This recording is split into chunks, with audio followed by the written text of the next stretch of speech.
in flight. Follow those lines, we'll make it this time. Blurry street lights, work as a guide to memories that we're making tonight. Oh yeah, we'll make it tonight. Yeah, I'll do anything that I feel like I wanna do. I'm living life like I got nothing left to prove. No end in sight, just always staying on the move. I'll go all night if that's just what I gotta do. Life's too short to care about what you can't afford. Memories are in what you explore, so just don't be ignored. Go ask for more, go ask for more. Cause I've been living life right like I could just die any minute. Going for a ride down the side, PCH, country limit. I don't need a guide, follow lights, take me where I wanna visit. Are you alive? Or just breathing? Cause I've been living life right like I could just die any minute. Going for a ride down the side, PCH, country limit. I don't need a guide, follow lights, take me where I wanna visit. Are you alive? Or just breathing? I'm in a race that everybody's chasing fast. They wanna be that someone on the screen at last. They ain't looking inside for their needs in life. They wanna be liked by everybody in sight. But trust me, being free ain't spotlights. No, it's long nights and it's long fights with yourself all the time to get your mind right. But if you put in the work, you can find the light, alright. I'll do anything that I feel like I wanna do. I'm living life like I got nothing left to prove. No end in sight, just always staying on the move. I'll go all night if that's just what I gotta do. Life's too short to care about what you can't afford.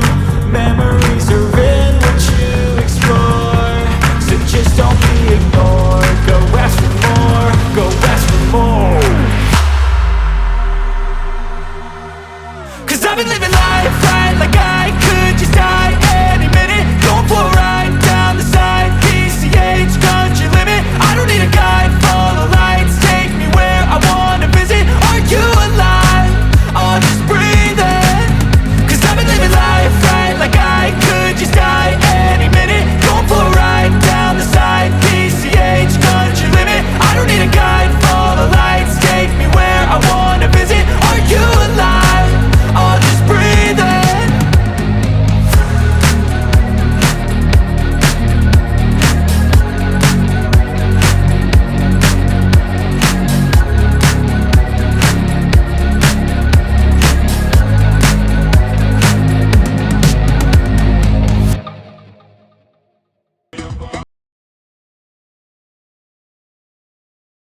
On va tout de suite aller en direct à Abidjan, retrouver Charles Blé Goudé, ministre de la Jeunesse et de l'Emploi du gouvernement formé par Laurent Gbagbo à l'issue des élections de fin novembre. Bonjour et merci d'être avec nous en direct sur notre antenne. Alors on précise que vous mobilisez les jeunes patriotes pour défendre Laurent Gbagbo qui veut rester au pouvoir et vous lancez un appel à une manifestation pour la semaine prochaine, ce serait mercredi.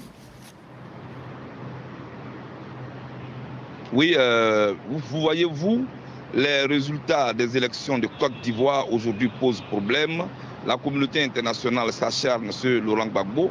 Alors pour nous, en Côte d'Ivoire, les élections ont eu lieu et les résultats n'ont pas été prononcés dans le délai, ont été même prononcés dans un hôtel de la place qui se trouve être le QG de M. Alassane Dramane Ouattara et hors délai, parce qu'en Côte d'Ivoire, 72 heures après les élections, quand le président de la commission électorale n'a pas pu prononcer les résultats des élections, le pouvoir revient au Conseil constitutionnel de le faire. Le seul fait même que les résultats aient été prononcés dans un hôtel qui se trouve être le QG de l'adversaire de Gbagbo Laurent, cela devait choquer. Alors, nous pensons que la communauté internationale n'a pas la vraie information. C'est pourquoi nous appelons tous ceux qui sont épris des droits, tous les Africains qui aiment la dignité et le respect de l'Afrique, à venir manifester avec nous le mercredi 29 décembre à la place de la République pour que le droit soit su, pour que la dignité soit respectée. Voilà ce pourquoi nous appelons à manifester et nous précisons que ce n'est pas une manifestation violente contre qui que ce soit, ni contre les Français, ni contre les intérêts français, mais que le droit soit su et que l'Afrique soit respectée. Alors justement, Charles Blé Goudé, parlons de la France et de la position de Paris qui appelle les Français à rentrer et à quitter provisoirement la Côte d'Ivoire. Quelle est votre réaction ? Mais la réaction est que nous nous posons des questions. Dans un pays en ce moment où je vous parle, où les embouteillages ont repris à Abidjan, où la vie a repris à Abidjan, où les Ivoiriens s'apprêtent à faire les fêtes de fin d'année. Alors que prépare Paris, que préparent les autorités françaises au point de demander aux ressortissants français de rentrer? Cela est inquiétant et cela appelle à plusieurs interrogations. En tout état de cause, je voudrais rassurer les Français vivant en Côte d'Ivoire qu'il n'y a aucun projet secret en direction d'eux, il n'y a aucun projet visant à les brutaliser ou à faire quoi que ce soit. Nous les appelons même à nous rejoindre dans notre manifestation pour que le droit soit dit et pour que l'on sache que tel que la Cour suprême a donné la victoire à Bush aux États-Unis en 2000, c'est comme cela que le Conseil constitutionnel de la Côte d'Ivoire a prononcé les résultats selon le pouvoir que lui confère le droit ivoirien. Monsieur Blé Goudé, vous parlez de droit. Alors si la France doit venir aider la Côte d'Ivoire, vous parlez de droit. La France... Mais on s'interroge sur des violences en Côte d'Ivoire. D'après l'ONU, 173 personnes ont été tuées en 5 jours seulement, du 16 au 21 décembre. On parle de torture, on parle de mauvais traitement. Que répondez-vous à l'ONU ? Je voudrais donc dire à l'ONU que, voyez-vous, en France, quand les syndicats manifestent et que la police sort pour un service de maintien d'ordre, je ne crois pas que les manifestants viennent avec des kalachnikovs. Quand les militants de l'opposition tirent à balles réelles sur la police ivoirienne avec des kalachnikovs, quand ils incendient un immeuble et calcinent des forces de l'ordre et de sécurité, l'ONU devait pouvoir parler de cela. Je souhaite que l'ONU évite d'être une organisation qui colporte des rumeurs et que l'ONU s'attienne aux faits. Les faits, c'est qu'en Côte d'Ivoire, les militants de M. Alassane Dramane Ouattara sont armés dans la rue et ont décidé de mener une guérilla urbaine. C'est cela qui se passe en Côte d'Ivoire. Comme M. Guillaume Soro, depuis 2002, a pris les armes, c'est ce qui continue encore. Ce que nous souhaitons, c'est que l'on évite de grossir des chiffres pour rien, pour alarmer le monde entier, alors qu'il y a encore la possibilité que la Côte d'Ivoire sorte pacifiquement de cette crise. Merci Charles Blé Goudé, donc en direct sur BFM TV. Donc vous représentez le camp Laurent Gbagbo. On rappelle que Alassane Ouattara est lui toujours dans l'hôtel du Golfe. Lui aussi se dit président de la Côte d'Ivoire. Vous méritez que l'on vous félicite. Parce que depuis, vous êtes resté debout. Ainsi donc, je vous félicite. Et je vous encourage. Je vous exhorte en ce moment difficile à être solidaires les uns avec les autres. Mais je vous exhorte surtout à rester en prière. Car les adversaires avaient imaginé une entrée facile à Abidjan. Sûrs qu'ils étaient du soutien de l'armée française et de l'ONUCI, et de l'armée de Burkina Faso, et de l'armée du Nigeria. Car n'oubliez jamais, c'est contre toutes ces armées-là que l'armée régulière de Côte d'Ivoire se bat. Mais à nos côtés, ils ont oublié qu'il y a Dieu. Lui qui gouverne les lois de la nature, lui qui contrôle l'univers, lui qui commande le bien et lui qui combat l'injustice. C'est ce Dieu-là qui combat pour nous. Et c'est ce Dieu-là qui rend notre armée invisible et qui rend vulnérable toutes ces armées dont je viens de vous parler. C'est pourquoi je vous demande de rester en prière. Dans vos maisons, dans vos quartiers, partout où vous êtes, fléchir les genoux est un devoir pour nous. Pour remercier Dieu, pour le glorifier, pour l'appeler au secours. Parce que nous les victimes, on nous fait passer pour le bourreau. Camarades patriotes, comme vous le constatez avec moi, depuis quelques jours, les hélicoptères de l'armée française ont remplacé les hélicoptères de l'ONUCI.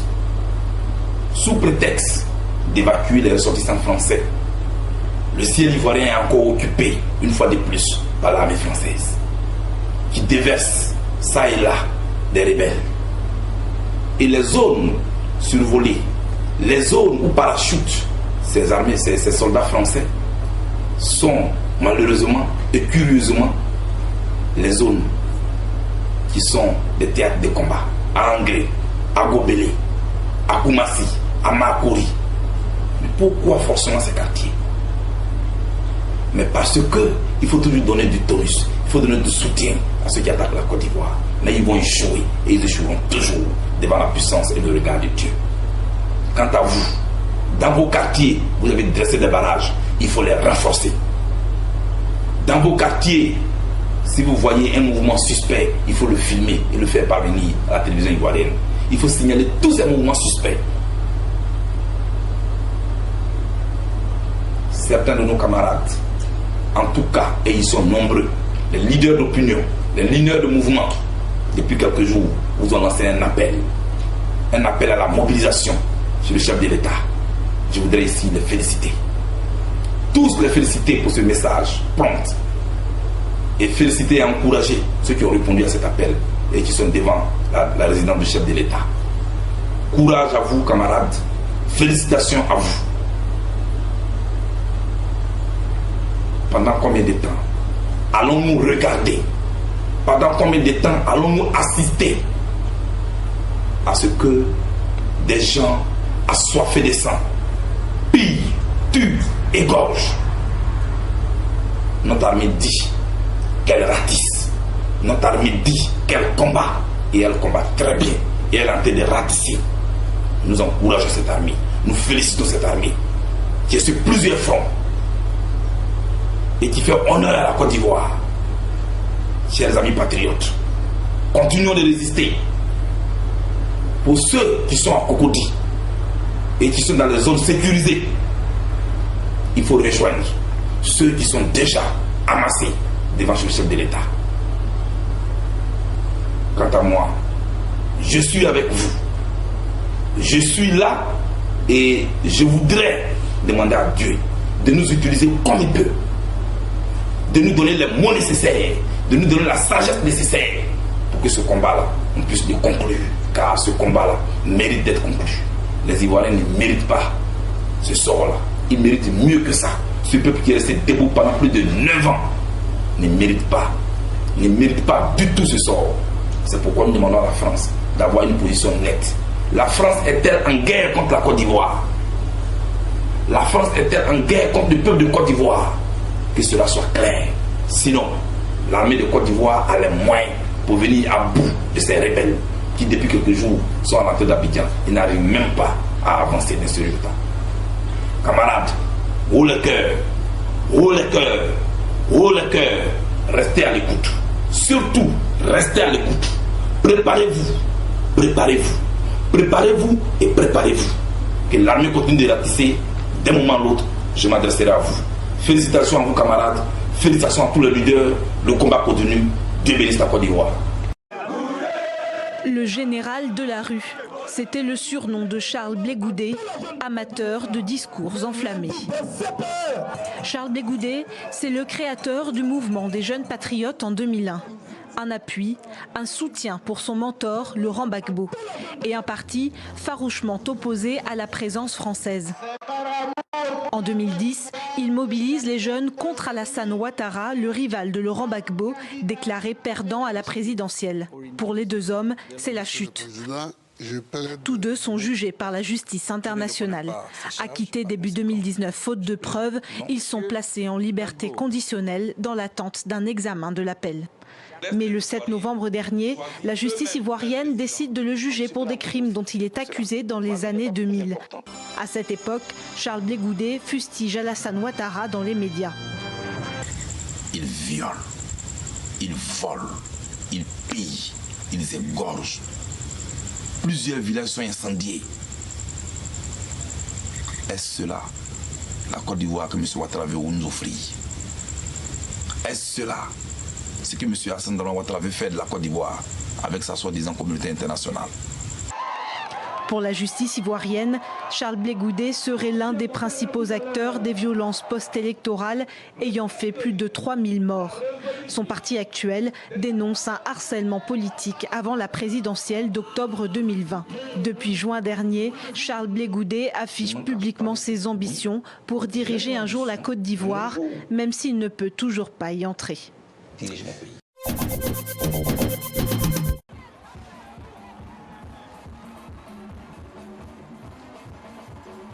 M. Toy et la France préparent un génocide en Côte d'Ivoire.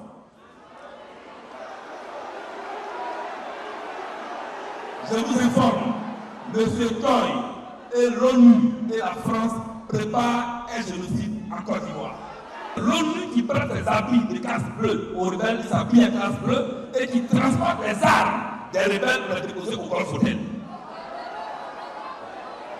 Dès cet instant, l'ONU que nous avions jusque-là considérée comme une force de paix vient de nous démontrer clairement qu'elle n'est plus une force de paix en Côte d'Ivoire, qu'elle est une force belligérante. C'est eux qui organisent la rébellion. C'est eux qui donnent les idées à la rébellion. Donc Toy est considéré désormais comme un rebelle.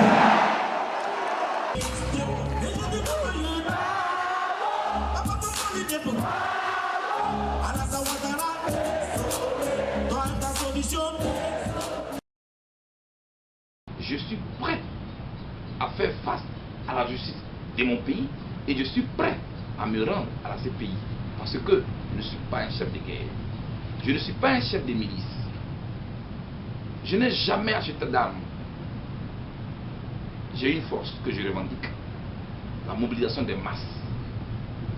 Si cela doit m'amener à la CPI, je suis prêt à aller à la CPI.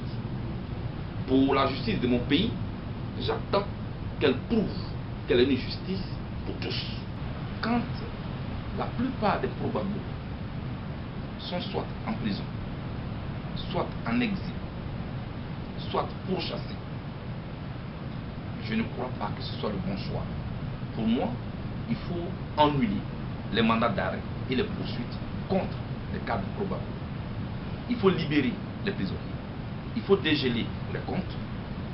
Il faut cesser les arrestations spectaculaires et publicitaires et puis s'attaquer aux réalités ivoiriennes. Finalement, l'objectif de ce rassemblement de demain. Mais j'ai entendu des gens parler de démocratie. J'ai entendu parler les gens parler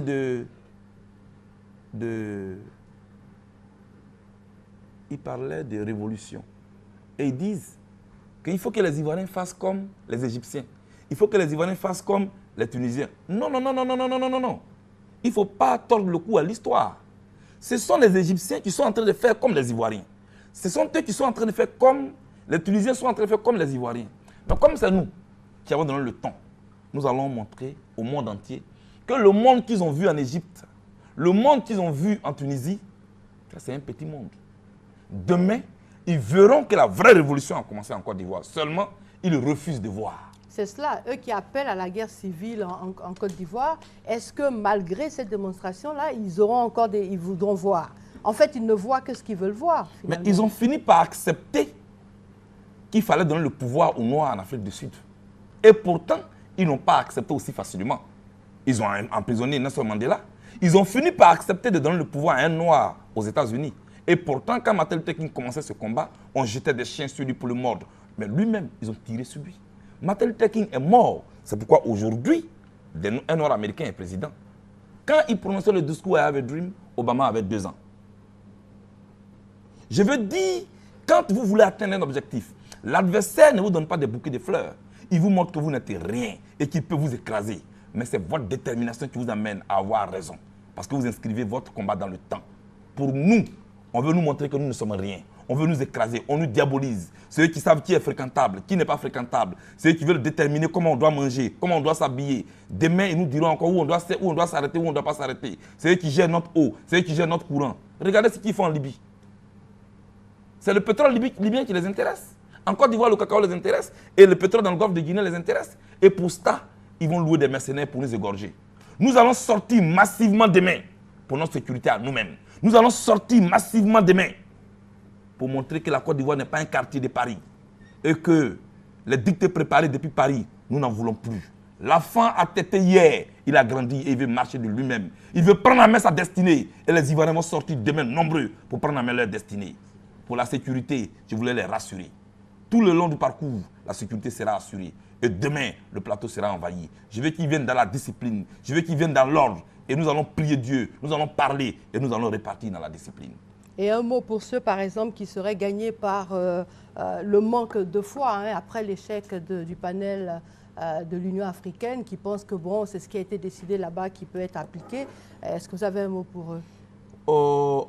Écoutez, regardez, après les élections, M. Bakayoko déclare M. Ouattara vainqueur, le Conseil constitutionnel déclare le président Gbagbo vainqueur, un conflit post-électoral est né, le président Gbagbo propose un comité d'évaluation, on nous amène des gens qui viennent se promener en Côte d'Ivoire pour faire du tourisme, je sais bien qu'ils aiment très bien la Côte d'Ivoire, ils ont envie de voir peut-être la Côte d'Ivoire, ils tournent ici, ils repartent, et puis ils nous ramènent 3 mois en arrière. Ils nous disent, sur la base de ce que M. Tchoy a dit, alors M. Ouattara est président. Mais c'est cela que nous contestons. C'est pourquoi il y a la crise en Côte d'Ivoire. C'est pourquoi on vous a invité. Donc il n'y a rien de nouveau sous les tropiques. Nous, on veut faire croire que nous sommes isolés. Mais je rappelle, nous avons Dieu avec nous. Nous avons celui qui gouverne les lois de l'univers avec nous. Nous ne sommes pas isolés. C'est les autres qui sont en groupe et qui pensent qu'ils sont dans une majorité. Je demande aux Ivoiriens de rester sereins.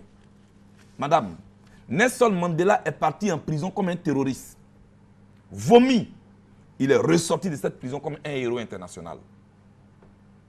Martin Luther King a été tué aux États-Unis parce qu'on le traitait de violent. Il est célébré aujourd'hui aux États-Unis et un noir américain est président. Madame, suivez bien mon regard. Les Ivoiriens sont en train d'écrire les pages de leur histoire. Lumumba, avant de mourir, a dit ceci, et je cite, « L'Afrique un jour écrira sa propre histoire. Pas celle qui sera écrite à Washington, dans les salons feutrés. Pas celle qui sera écrite à Bruxelles ou à Paris, mais celle qui sera écrite des doigts des enfants de l'Afrique. Et les enfants de l'Afrique dont Lumumba parlait, c'est bien nous. Et nous avons l'obligation d'écrire les pages de notre propre histoire. Personne ne viendra faire notre histoire à notre place. Comme le fleuve, nous allons faire notre propre lit. Demain est un grand jour. Demain est un jour historique. Demain, vous devez vous mobiliser parce que vos enfants doivent être heureux demain. Vous devez être sur le feu. Vous devez être dans l'action. Madame, j'ai foi que tous ces complots vont échouer. À aucun moment dans cette crise, je n'ai douté et je voudrais transmettre cette foi aux Ivoiriens. Demain, je les attends à la place de la République à partir de 15h. Que Dieu bénisse la Côte d'Ivoire. Que Dieu vous bénisse, Charles Blé Goudé. Je vous en prie. Merci d'avoir été là ce soir. Bienvenue sur Africa 24. Merci de nous rejoindre dans cette émission. Notre invité de ce jour est ivoirien, ancien responsable de la Fédération estudiantine et scolaire de la Côte d'Ivoire. Il est aujourd'hui l'un des acteurs politiques majeurs de son pays. Surnommé le général de la jeunesse par ses sympathisants, l'homme qu'on dit la voix de son maître s'est souvent fait remarquer par ses prises de position remarquables et catégoriques. Actuel directeur adjoint de campagne chargé de la jeunesse du candidat Laurent Gbagbo, il est passé maître dans l'art d'enflammer les foules. Charles Blé Goudé, merci d'avoir répondu à notre invitation. Merci, c'est moi qui vous remercie. Dites-nous, pourquoi les élections sont sans cesse repoussées dans votre pays? Parce que je suis la personne la mieux indiquée pour répondre à cette question, d'autant plus qu'il y a une commission électorale dite indépendante et qui est chargée de cette question-là, qui est accompagnée dans sa tâche par des opérateurs techniques tels que la SAGEM et l'INS, qui est l'Institut national des statistiques en Côte d'Ivoire. Alors je pense qu'il vaut mieux leur poser la question. N'empêche que vous avez votre point de vue sur la question. Et aussi, il y a un certain nombre de conditions, un certain nombre de considérations qui entrent en ligne de compte notamment pour que des conditions soient remplies afin d'aller aux élections, justement. Une chose est d'aller à des élections, une autre est d'aller à des élections propres qui vont garantir la paix. Vous comprenez? J'ai souvent dit que c'est la période préélectorale est la mère de la période post-électorale. Je veux dire que la période et l'atmosphère que nous allons vivre après les élections dépend de l'atmosphère qui précède les élections. Il vaut mieux créer une atmosphère de paix, accorder tout le monde sur des points essentiels et puis qu'on ait une liste électorale consensuelle et qui nous permette d'aller à des élections qui ne sont pas contestables. Et pourtant, beaucoup d'observateurs estiment que ces reports répétés profitent à une personne, à un candidat. Lequel? Mais je ne vous le fais pas dire.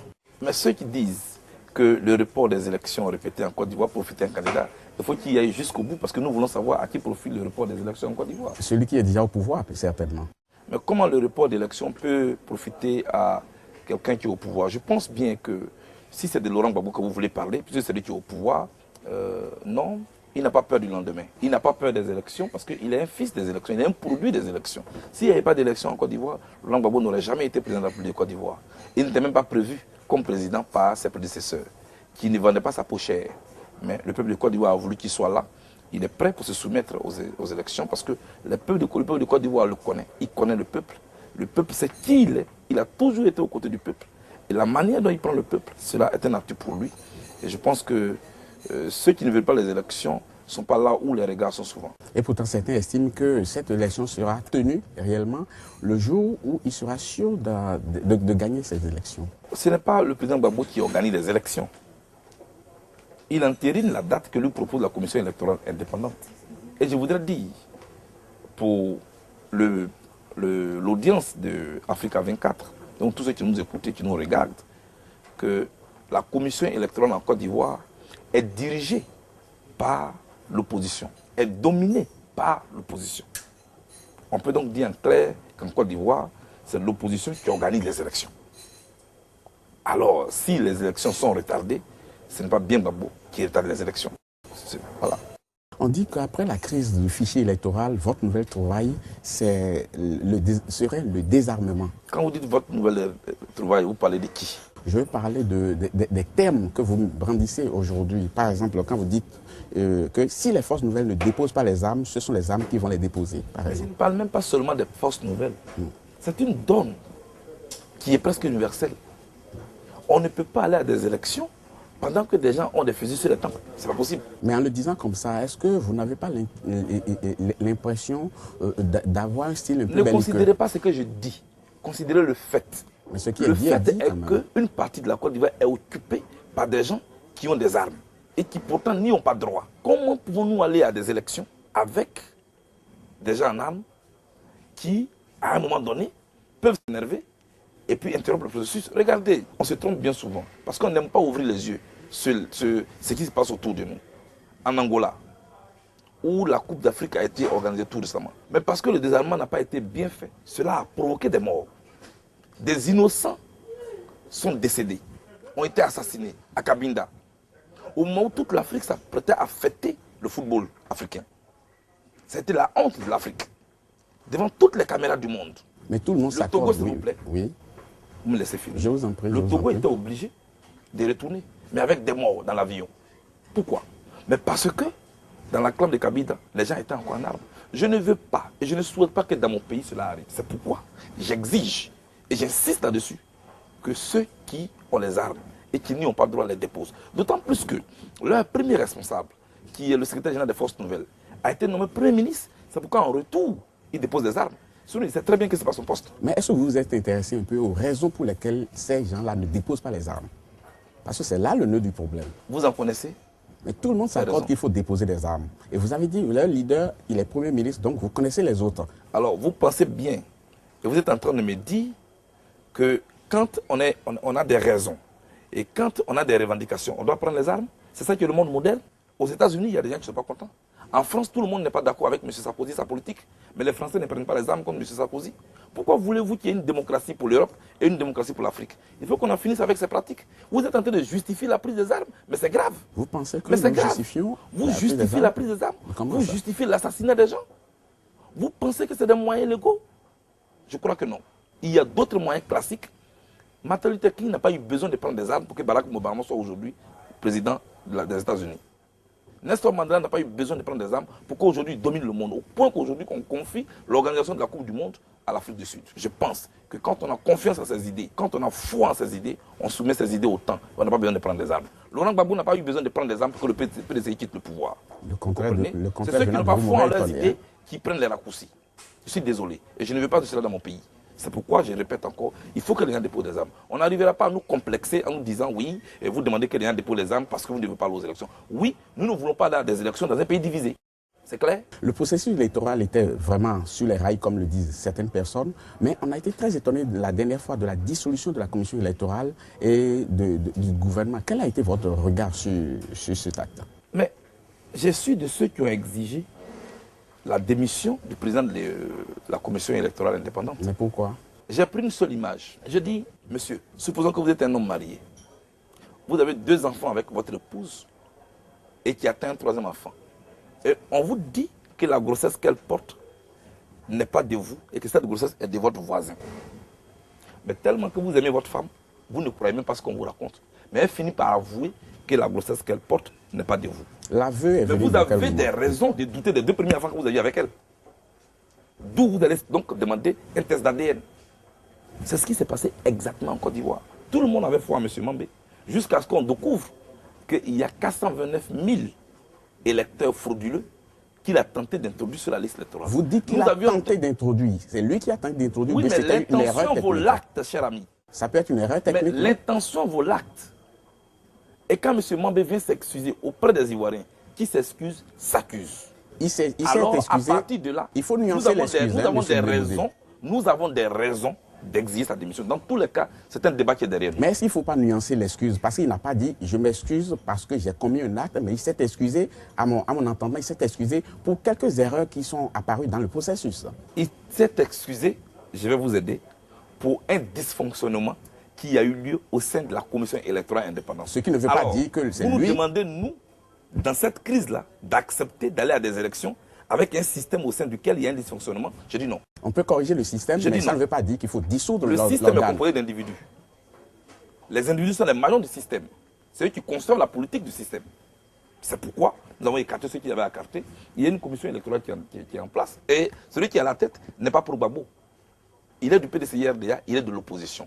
On leur demande simplement de laisser de côté les casquettes politiques et de travailler pour le pays. C'est tout ce qu'on leur demande. L'ONU a estimé que, citation, vous avez dirigé et participé à des actes de violence commis par des milices, y compris des voies de fait, des viols et des exécutions extrajudiciaires. Fin de citation. En d'autres termes, vous auriez des mains souillées de sang. Je veux simplement qu'on me présente les ayants droit de mes victimes. Parce que quand on dit que vous avez violé quelqu'un, il existe. Quand vous avez tué quelqu'un, ses parents existent. Et ils vont se plaindre de vous à la justice. On ne reste pas dans une maison de verre à New York pour inventer que vous avez tué quelqu'un. Peut-être que les victimes ont peur. Ceux qui ont les armes en Côte d'Ivoire et dont les mains sont souées sont connus. Ils sont premiers ministres de la Côte d'Ivoire. Et ils circulent aux États-Unis. Ils sont reçus dans les salons feutrés de New York. Alors pourquoi on connaît les gens qui sont en armes et on veut s'attaquer à des innocentes personnes? Ce que j'ai fait, j'ai fait descendre les jeunes Ivoiriens dans la rue pour s'opposer à ceux qui ont les armes et qui sont reçus en pompe par ceux qui m'accusent. C'est ce que Martin Luther King a fait. C'est ce que Gandhi a fait. C'est ce que Nelson Mandela a fait. C'est ce que j'ai fait. Vous pensez que c'est le modèle? Mais justement, les villes de la Côte d'Ivoire étaient annexées par des gens qui sont en armes. Mais quels moyens avons-nous que le peuple? Mais c'est ce que nous avons fait devant l'hôtel d'Ivoire. C'est ce que nous avons fait face à l'armée française qui a tué d'innocentes personnes. Après, c'est nous qui avons été condamnés. Alors, je vais vous dire clairement, vous le dites vous-même. Je n'ai violé personne. Je n'ai tué personne. Si vous venez en Côte d'Ivoire, vous allez enquêter. En Abidjan, vous enquêtez. Vous allez au nord de la Côte d'Ivoire, vous enquêtez. Vous avez quand même fait descendre des gens dans la ville, comme vous l'avez reconnu tout à l'heure, des gens qui ont essuyé des balles après. Est-ce que vous n'avez pas un peu de remords par rapport à cela? Mais c'est toujours triste que de voir un combattant tomber à vos côtés. C'est toujours triste qu'à votre appel, pour résister, pour une révolution, des gens tombent à vos côtés. Mais maintenant, citez-moi une seule révolution au monde qui a eu lieu sans qu'il y ait eu une seule victime. Ceux qui étaient en face, étaient-ils obligés de tirer? J'ai vu des jeunes Français détruire des rails à Paris. J'ai vu des jeunes Français détruire des marchés de gros à Paris. J'ai vu des jeunes Français tirer sur des policiers en Paris. En retour, je n'ai vu aucun jeune Français essuyer des balles réelles. C'est du racisme que moi je dénonce. Mais il y a des moyens conventionnels pour disperser une foule. Quand bien même on peut la juger dangereuse. Il y a des moyens conventionnels. Les chars et les kalachnikovs ne sont pas faits pour disperser une foule. Mais pourquoi je suis désolé. Pourquoi vous n'avez pas choisi d'être martyr? Pourquoi vous n'avez pas choisi d'être martyr? Dites aux Français que leur armée n'est pas faite pour l'Afrique. Les militaires français ont été formés pour protéger la France et non pour tuer les jeunes Africains. C'est ça que je dénonce. Je ne crois pas que de jeunes Français puissent accepter la présence d'une armée allemande à l'aéroport Charles de Gaulle de Paris.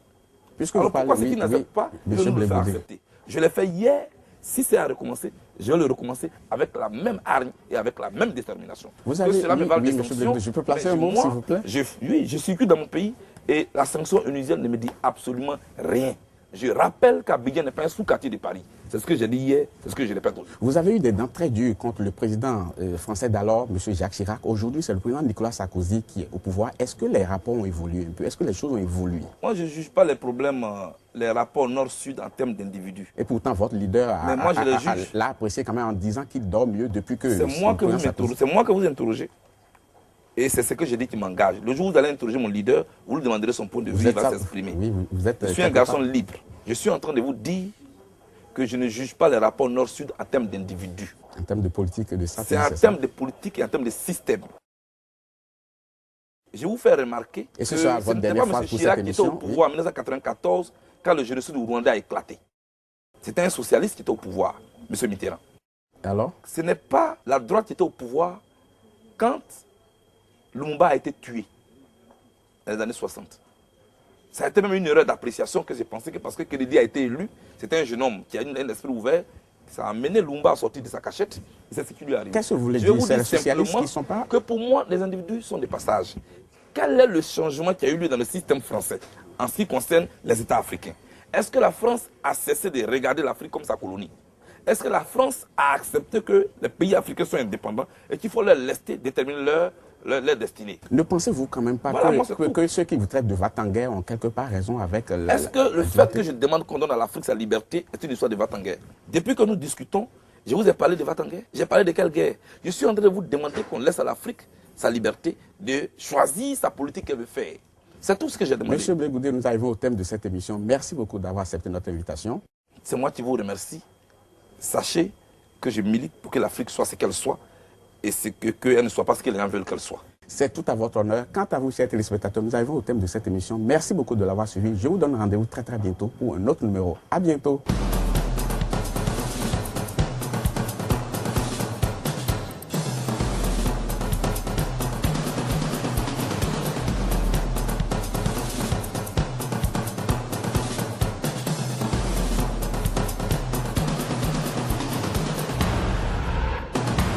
Nicolas Sarkozy exclut toute intervention des 900 soldats français déployés dans le pays pour contraindre le sortant Laurent Gbagbo à céder la place à Alassane Ouattara, reconnu par la communauté internationale.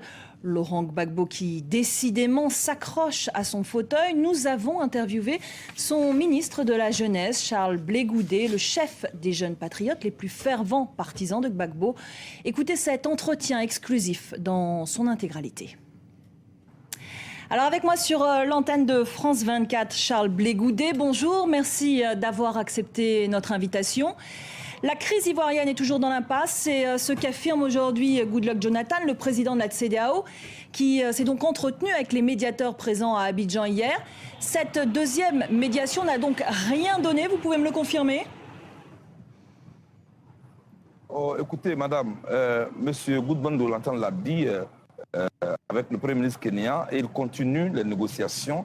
Il a dit hier, en substance, et je cite, les discussions continuent. On ne peut donc pas dire que les discussions n'ont rien donné, d'autant plus qu'elles continuent. Donc je voudrais donc vous dire que pour ma part, dès l'instant où les discussions continuent, il faut éviter de verser dans la précipitation et tout de suite tirer des conclusions hâtives. Nous attendons de voir jusqu'où ces discussions iront. Bon, en tout cas, le président nigérian parle d'impasse. Oui, mais c'est une situation de crise. Une crise comme celle-là, post-crise, ne se règle pas en 2-3 jours ou en quelques 2-3 heures de négociations. Il faut dire que le fait que l'on ait quitté des positions tranchées et que maintenant l'on s'enseigne pour discuter, il y a une évolution. Donc il faut éviter tout de suite des conclusions hâtives. En tout cas, le camp de Ouattara est assez clair, formel. Pour lui, les discussions sont terminées. Mais M. Ouattara n'a jamais appelé à des discussions. M. Ouattara est quelqu'un qui a toujours dit qu'il faut la force. Il a toujours dit qu'il faut la force militaire. De 2000 jusqu'au moment où je vous parle, il est resté constant. Et le dialogue n'est pas son fort. Les règles de l'art ne sont pas son fort. La constitution n'est pas son fort. Il a toujours dit qu'il faut la force. Donc il n'a pas changé du tout. Alors malheureusement, ce qu'il dit n'a rien à voir avec la réalité. Justement, parlons un peu de la force. Est-ce que vous redoutez maintenant qu'une force d'intervention de la CEDEAO se mette en place pour déloger Laurent Gbagbo par la force? Mais on ne peut pas déloger quelqu'un qui a remporté des élections. On ne peut pas déloger quelqu'un qui est là en fonction de la Constitution. Je voudrais dire que ce n'est pas que nous redoutons une force militaire, mais nous pensons que quand on finit de faire la guerre, on finit toujours par discuter. Autant discuter dès maintenant, au lieu de mettre des vies en danger, au lieu de tuer des gens et puis après venir s'asseoir pour discuter. Donc ceux qui prônent la force militaire, et je pense qu'ils font faux bond et ils doivent comprendre que l'Afrique a perdu trop de ses fils et qu'aujourd'hui, il faut tourner la page militaire. Nous ne redoutons rien du tout, mais nous pensons qu'il faut le dialogue. Cela dit, Alassane Ouattara est le président reconnu par l'ensemble de la communauté internationale. La communauté internationale qui reconnaît un président élu. C'est le peuple de Côte d'Ivoire qui élit son président. Ce n'est pas la communauté internationale qui a reconnu M. Nicolas Sarkozy comme président des Français. Ce sont les Français qui l'ont élu et c'est la Cour constitutionnelle française qui l'a confirmé comme président. Ce n'est pas l'ONU qui a élu M. Sarkozy. Donc je pense qu'il faut respecter les lois africaines, il faut respecter les pays africains. Alors vous avez menacé à plusieurs reprises d'attaquer l'hôtel du Golfe à main nue. Est-ce que c'est toujours d'actualité? Il faut enlever le mot attaquer. Les mains nues ne peuvent pas attaquer. J'ai dit que nous ne pouvons pas accepter que M. Ouattara et son équipe, avec à la tête le rebelle Guillaume Soro, puissent être dans la capitale abidjanaise et concocter des plans militaires avec le soutien de l'ONU et venir attaquer les Ivoiriens. Menacer que d'un moment à l'autre, ils viendront attaquer les Ivoiriens avec des militaires. Cela est inacceptable. C'est pourquoi je dis que si l'ONU ne le fait pas, les mains nues, nous irons leur dire de quitter cet hôtel-là. Depuis quelques jours, des voix se sont élevées et la sagesse a gagné tout le monde. Tout le monde parle aujourd'hui des négociations. Tout le monde parle aujourd'hui des voies de dialogue. Alors moi, je continue mes mobilisations. Je les reprends dès cet après-midi. Et jusque-là, je mobilise et j'ai le regard vers le Golf Hotel. Alors pour sortir de l'impasse, vous réclamez notamment la mise en place d'un comité d'évaluation internationale. Mais les résultats du scrutin présidentiel, encore une fois, ont été certifiés par les Nations Unies. C'est Ouattara qui est donné gagnant. Que peut-on apporter? Que peut apporter de plus une commission d'évaluation? Qu'est-ce qu'elle pourra apporter de plus, cette commission? Mais madame, écoutez, nous sommes dans un pays qui a ses institutions qui sont en place et qui sont régies par des lois. On n'est pas allé hors délai annoncer des résultats dans un hôtel qui se trouve être le QG de M. Ouattara. On ne peut pas déclarer M. Gbagbo avoir 0 voix dans plusieurs bureaux de vote où il est censé avoir des représentants. Écoutez, c'est quand même aberrant. Alors, tout au moins, au lieu de nous jeter dans la précipitation, que l'on accepte de regarder, de dépouiller le dossier ivoirien et savoir ce qui s'est passé réellement. En Côte d'Ivoire, M. Ouattara, M. Guillaume Soro, M. Choi avaient une feuille de route secrète, c'était de faire en sorte d'installer M. Ouattara à n'importe quel prix. C'est que nous ne sommes prêts à accepter. C'est pourquoi nous proposons ce comité d'évaluation pour effectivement enquêter et voir qui de Gbagbo Laurent ou M. Ouattara a effectivement gagné les élections. C'est le minimum, madame. Oui, mais cela dit, les Nations Unies reconnaissent la victoire de Ouattara, la CEDEAO, l'Union africaine... Ce n'est pas les Nations Unies qui élisent les présidents en Afrique. Non, ce n'est pas l'Union africaine qui choisit les présidents à la place des peuples de Côte d'Ivoire. Il faut que vous compreniez cela. Non, mais la commission électorale également a reconnu la victoire de Ouattara. La commission électorale... Non, monsieur Bakayoko n'est pas la commission électorale. Monsieur Bakayoko est le président de la commission électorale et la commission électorale fonctionne sur un mode opératoire. Les résultats doivent être prononcés au siège de la commission électorale et en 72 heures après les élections. Alors, si ces 72 heures sont passées, il revient au Conseil constitutionnel de le faire. Est-ce que cela a été respecté? Non. Pourquoi vous voulez nous mettre en dehors des règles, vous mettre dans une précipitation où on parle de la communauté internationale, de l'ONU, de l'Union africaine? Non, non et non, madame. Les mêmes règles, la même loi qui a permis à M. Ouattara d'être président Et la même loi qui a permis à M. Ouattara d'aller au second tour, c'était la loi du Conseil constitutionnel. Pourquoi accepter une loi quand elle l'arrange et quand il refuse? Le Conseil constitutionnel dont on dit qu'il est aux mains des pro-Gbagbo. Pardon? Le Conseil constitutionnel dont on dit qu'il est aux mains des pro-Gbagbo.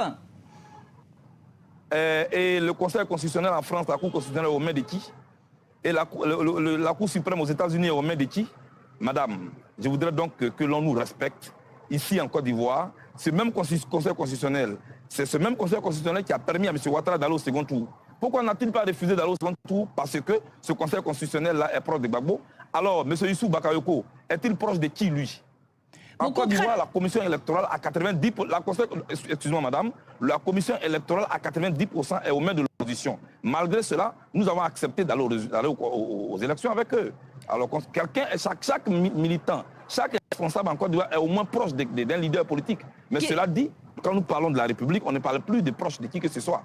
Qu'est-ce que vous proposez concrètement pour sortir de cette crise? Mais le président, dont je suis le ministre, a proposé un comité d'évaluation pour venir voir si la procédure a été acceptée. Est-ce qu'il y a eu des élections au nord de la Côte d'Ivoire? Quand les responsables qui sont censés représenter le candidat Gbagbo dans les bureaux de vote ont été chassés par les hommes en armes de Guillaume Soro, quand les femmes ont été violées dans les bureaux de vote, je pense, madame, que tout de suite, l'on doit ouvrir les yeux pour comprendre que c'était de la voyousie politique que personne ne peut accepter. On ne peut pas accepter des résultats qui ont été prononcés dans le QG d'un adversaire politique. Cela est impensable et surtout que cela était hors délai. En clair, il faut accepter de mettre en place un comité d'évaluation, écouter, investiguer et à partir de là, tirer des conclusions. Alors vous avez parlé de violence, d'exaction. Il y a eu des accusations de violence, d'exaction à l'encontre notamment du camp Ouattara. On parle de 173 morts depuis le début de cette crise. Quelle est votre réaction d'une part et d'autre part, est-ce que vous redoutez des poursuites? Madame, ce qui est ma réaction, c'est la manière dont ces exactions-là sont présentées. Savez-vous, madame, qu'en Côte d'Ivoire, quand M. Ouattara appelle à des manifestations, ces manifestants descendent dans la rue avec les kalachnikovs et ils tirent sur la police. Et que ces manifestants ont incendié un immeuble et qu'un policier de l'État de Côte d'Ivoire a été calciné par des manifestants de M. Ouattara. Quand en France, les gens manifestent, ils ne tirent pas sur la police. Quand aux États-Unis, les gens manifestent, ils viennent les mains nues. Mais quand des manifestants viennent avec des pistolets, avec des kalachnikovs, en ce moment-là, je pense qu'il ne faut pas faire deux poids, deux mesures. Ici, en Côte d'Ivoire, nous avons affaire à une guérilla urbaine aux mains de M. Ouattara. Voilà ce qui est la vérité.